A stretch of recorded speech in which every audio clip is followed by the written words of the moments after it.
Biashara ya vyombo vya nyumbani. Biashara ya vyombo vya nyumbani ni mojawapo ya biashara zenye mahitaji ya kudumu, kwani kila kaya huhitaji vyombo kwa matumizi ya kila siku. Haya ni mambo muhimu ya kuzingatia ili kufanikisha biashara. Kwanza, chagua aina ya vyombo. Je, plastiki? Vyombo vya plastiki kuna mapipa, madumu, vikombe na sahani. Vyombo vya jikoni kuna sufuria, vikombe, blender, jiko la gesi. Vya kioo na chuma kuna glasi, sahani, kijiko, birika.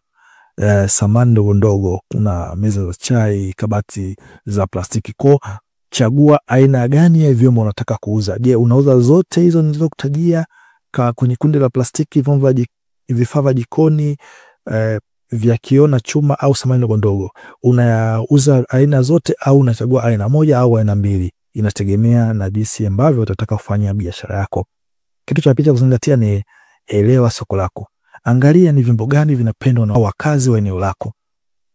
Lenga maeneo ya familia, wanaoanzisha maisha, newlyweds, au maeneo ya miji midogo. Kitu cha tatu cha kuzingatia ni chagua eneo sahihi. Fungua duka sehemu yenye mzunguko mkubwa wa watu, masoko pembezoni mwa barabara au jirani na masoko ya vyakula. 4, nunua kwa bei ya jumla. Nunua kutoka Kariakoo, Tanga au masoko ya jumla bidhaa za plastiki na chuma ili upate faida nzuri. Tafuta wauzaji wa bei nafuu lakini waaminifu, au pia ikiwezekana agiza moja au kutoka China ili upate faida kubwa zaidi. 5, ongeza thamani kwa huduma. Toa punguzo kwa wanaonunua kwa wingi. Wape wateja huduma nzuri na funga bidhaa vizuri. Tumia huduma ya kupeleka bidhaa kubwa kwa wateja. Yaani mteja ambaye ananunua bidhaa nyingi, basi unaweza kumfanyia delivery. 6, tangaza kwa ufanisi. Tumia mitandao ya kijamii kuonyesha bidhaa zako. Tengeneza status za kila siku WhatsApp na Facebook. 7, weka bidhaa za aina tofauti tofauti. Toa mchanganyiko wa bidhaa za bei nafuu na za bei ya juu kwa wateja wa viwango tofauti. 8, usimamizi wa hesabu.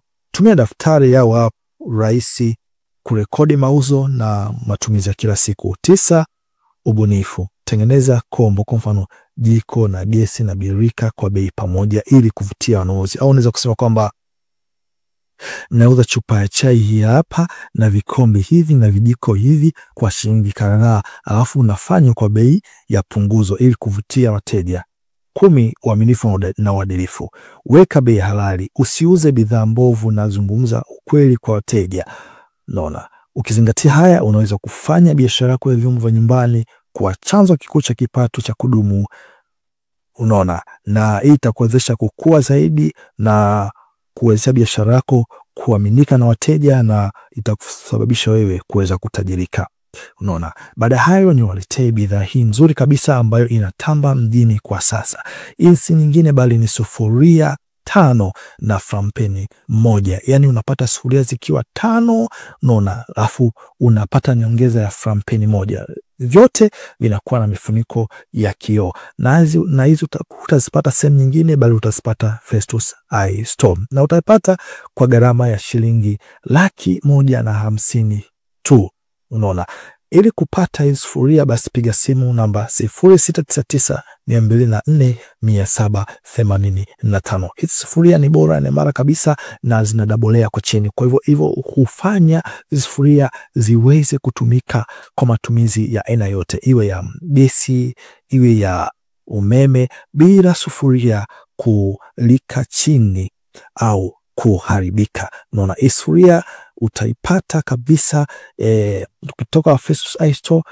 Hawa ni watu waaminifu kabisa, ni kampuni ya aminifu kabisa, na wanaweza kutumia popote ulipo ndani ya Tanzania na nje ya Tanzania, nikimaanisha mikoa yote wanatuma, na hata wakiwa nje ya Tanzania wanatuma kwa uaminifu. Wasiliana nao kwa namba hizo ambazo nimekupa 0699204785 ili uweze kupata bidhaa hii bora na mjarabu kabisa. Asante.